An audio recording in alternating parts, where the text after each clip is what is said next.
Hello everyone, कैसे हैं आप सभी। मैं आशा करती हूँ कि आप सभी स्वस्थ होंगे। आपके लिए बीपीएससी प्रीवियस ईयर अभी जो रिसेंटली 3.0 में 6 to 8 का यानी जूनियर लेवल का जो एग्ज़ाम हुआ था, जिसमें 40 नंबर के साइंस के प्रश्न पूछे गए थे, उसी का ये प्रीवियस ईयर पेपर साइंस का लिया गया है। और इससे पहले यदि आप चैनल पर नए हैं तो चैनल को प्लीज़ सब्सक्राइब कर लीजिएगा। और जो लोग TRE 4 की तैयारी कर रहे हैं उनके लिए ये वीडियो काफ़ी इम्पोर्टेंट होने वाली है। तो चलिए बिना देरी किए हम अपने प्रश्न को देख लेते हैं।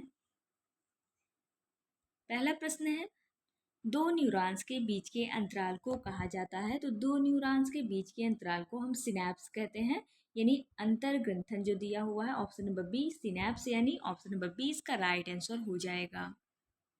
नेक्स्ट क्वेश्चन है, खाद्य पदार्थों के डिब्बे टिन से लेपित होते हैं, जिंक से नहीं, क्यों? क्योंकि जिंक जो होते हैं टिन की तुलना में अधिक प्रक्रियाशील होते हैं। तो ऑप्शन नंबर ए इसका राइट आंसर हो जाएगा।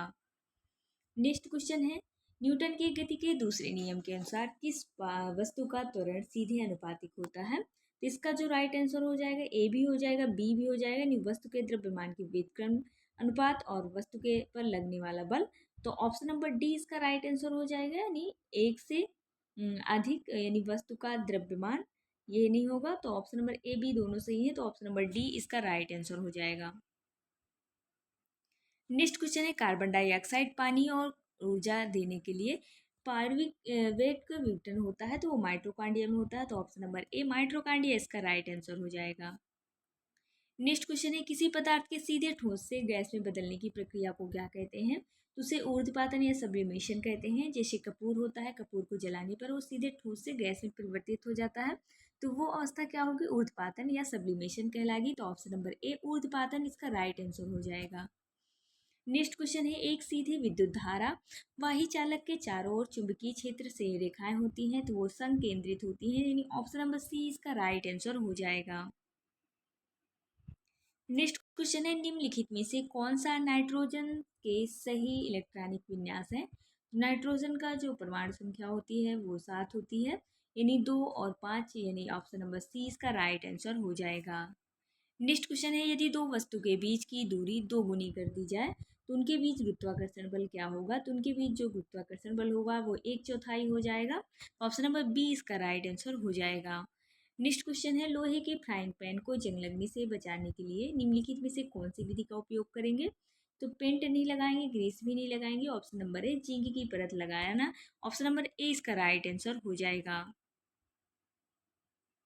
नेक्स्ट क्वेश्चन है, मनुष्य के लक्षणों की वंशानुगति के अध्ययन को क्या कहा जाता है? तो वंशानुगति कहा जाता है, नहीं, ऑप्शन नंबर सी इसका राइट आंसर हो जाएगा। नेक्स्ट क्वेश्चन है, यदि कार का द्रव्यमान 1500 किलोग्राम है तो कार का वेग का 30 किलोमीटर घंटा पावर -1 से 60 किलोमीटर घंटा की पावर -1 तक बढ़ाने के लिए क्या कार्य करना पड़ेगा? इसका जो राइट आंसर हो जाएगा, ऑप्शन नंबर बी इसका राइट आंसर हो जाएगा। नेक्स्ट क्वेश्चन है, किसी वस्तु को स्थिर वेग पर बनाए रखने के लिए आवश्यक बल होता है। तो किसी वस्तु को स्थिर वेग पर बनाए रखने के लिए जो आवश्यक बल होगा F = 0 होगा, यानी बल जो है 0 होगा। तो शुद्ध बल ये नहीं होगा, और घर्षण बल ये भी नहीं होगा, यानी नेट फोर्स के बारे में बात कर रहा है। और सी जो है गुरुत्वाकर्षण बल ये भी नहीं होगा, तो यानी फोर्स 0 हो जाएगा। तो ऑप्शन नंबर ई के साथ चले जाएंगे, उपयुक्त में से कोई नहीं इसका राइट आंसर हो जाएगा। नेक्स्ट क्वेश्चन है, वह घटना जिसके कारण आकाश नीला दिखाई पड़ता है तो प्रकाश का प्रकीर्णन के कारण होता है। तो ऑप्शन नंबर सी इसका राइट आंसर हो जाएगा। नेक्स्ट क्वेश्चन है, निम्नलिखित में से कौन सा भौतिक परिवर्तन नहीं है? तो पानी में नमक घोलना भौतिक परिवर्तन है, बर्फ का पिघलना भौतिक परिवर्तन है, ऑप्शन नंबर बी कोयले का जलना ये भौतिक परिवर्तन नहीं है। तो यही ऑप्शन राइट हो जाएगा, क्योंकि ये रासायनिक परिवर्तन है। नेक्स्ट क्वेश्चन है, अस्थायी ऊतकों के बारे में निम्नलिखित में से कौन सा कथन सही है? तो इसका जो राइट आंसर हो जाएगा, वे विभाजित करने की क्षमता खो देते हैं, यानी ऑप्शन नंबर सी इसका राइट आंसर हो जाएगा। नेक्स्ट क्वेश्चन है, कैल्शियम हाइड्रोक्साइड का सामान्य नाम क्या होता है? तो बुझा हुआ चूना होता है, तो राइट आंसर जो है बुझा हुआ चूना, ऑप्शन नंबर सी हो जाएगा। नेक्स्ट क्वेश्चन है, पौधों में विभाज्योतक ऊतक का क्या कार्य होता है? तो इसका जो हो जाएगा, वृद्धि और विकास में सहायता प्रदान करता है, तो वृद्धि और विकास करेगा, तो विकास इसका राइट आंसर हो जाएगा। कार्य का एसआई मात्रक क्या होता है? तो कार्य का एसआई मात्रक जूल होता है, यानी ऑप्शन नंबर सी इसका राइट आंसर हो जाएगा। नेक्स्ट क्वेश्चन है निम्नलिखित में से कौन सा असंतृप्त हाइड्रोकार्बन है। तो असंतृप्त हाइड्रोकार्बन इथीन हो जाएगा, यानी ऑप्शन नंबर सी इसका राइट आंसर हो जाएगा। नेक्स्ट क्वेश्चन है निम्नलिखित में से कौन सा खाद्य श्रृंखला का निर्माण है। तो बकरी, गाय, हाथी ये नहीं होगा। घास, बकरी और इंसान, यानी पहला प्रोडक्ट कौन है, हमारा घास है। और सेकेंडरी जो है बकरी, और थर्ड जो है ये मनुष्य आ जाएगा उसमें। तो ऑप्शन नंबर बी इसका राइट आंसर है, यानी बी ही इसका राइट आंसर हो जाएगा।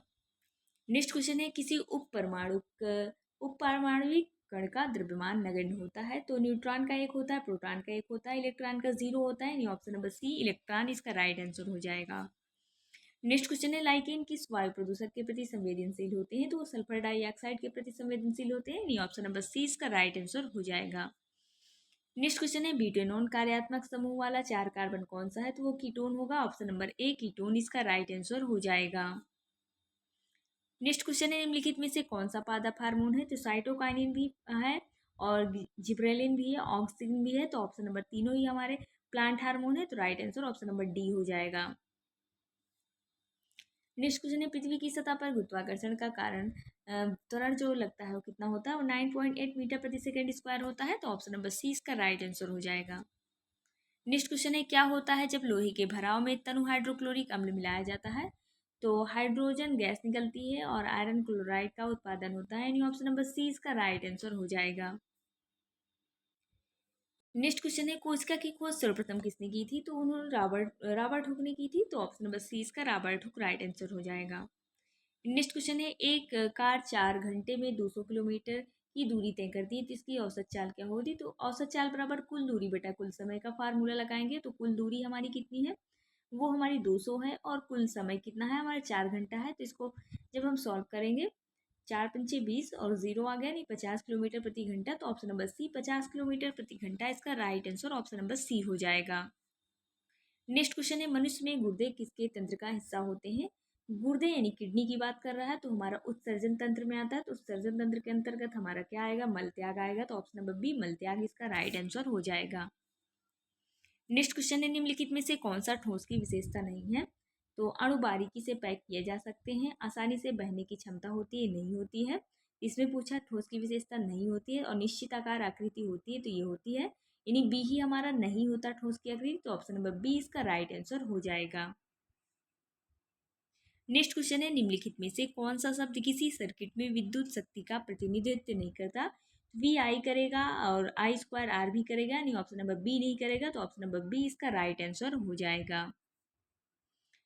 नेक्स्ट क्वेश्चन है निम्नलिखित में से कौन सा एसिड का एक विशिष्ट गुण होता है। तो एसिड जो होते हैं इसमें नीले लिटमस पेपर को लाल कर देते हैं, यानी हमारे जो एसिड होते हैं वो ब्लू को हमारा रेड में कन्वर्ट कर देते हैं, यानी ब्लू जो लिटमस पेपर है उसको रेड में कन्वर्ट कर देते हैं। और यदि बेस के बारे में पूछता तो बेस जो होते हैं वो रेड को ब्लू में कन्वर्ट कर देते हैं, यानी रेड लिटमस पेपर को ब्लू में कौन कन्वर्ट करता है, तो हमारा बेस करता है। और एसिड क्या करता है, ब्लू को रेड में करेगा। जिसमें नीले लिटमस पेपर को लाल कर रहा है, यानी ब्लू को रेड कर रहा है, तो ये एसिड की विशेषता है। तो इसमें एसिड के बारे में पूछा है, तो ये ऑप्शन नंबर ए इसका राइट आंसर हो जाएगा। नेक्स्ट क्वेश्चन है निम्नलिखित में से किसमें ध्वनि की गति अधिकतम होती है। तो ध्वनि की गति जब सबसे ज़्यादा जो होगी वो ठोस में होगी, यानी सॉलिड में होगी। उससे कम किस में होगी, लिक्विड में होगी, और उससे कम गैस में होगी।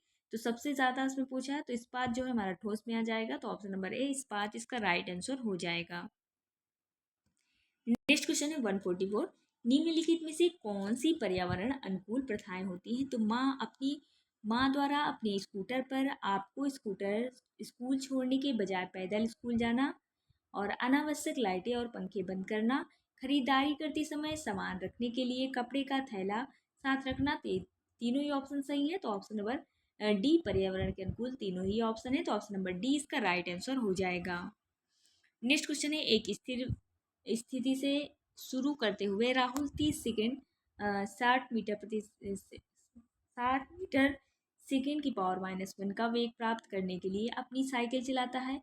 फिर वह इस प्रकार ब्रेक लगाता है कि वेग तेज हो जाए। अगले 5 सेकेंड में साइकिल की गति घटकर 4 मीटर सेकेंड की पावर -1 हो जाती है।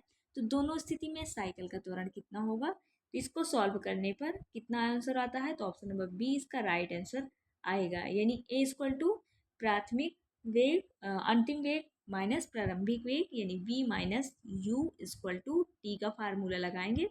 तो पहला कितना दिया हुआ है 30 और 6 मीटर सेकंड दिया है, तो यानी 6 - 0 कर देंगे। तो नीचे समय कितना 30 दिया है, 30 सेकंड दिया है। तो इसको जब हम सॉल्व करेंगे तो इसका जो राइट आंसर हो जाएगा 1/5। तो इसको 1/5 को डिवाइड करने पर 0.2 मीटर सेकेंड की पावर -2 आएगा। तो ऑप्शन नंबर ए इसमें आ रहा है। उसी प्रकार सेकंड में दिया 5 सेकंड समय दिया, 4 मिनट दिया है, यानी 4 को 6 से पहले माइनस कर देंगे, फिर उसके बाद 5 नीचे रख देंगे जो सेकंड है। फिर इसको डिवाइड करने पर -2/5 इक्वल टू कितना आ जाएगा -0.4 मीटर प्रति सेकंड आ जाएगा। तो 0.4 कितना दिया metre square, option number B में ही दिया है, यानी ऑप्शन नंबर बी ही इसका राइट आंसर हो जाएगा।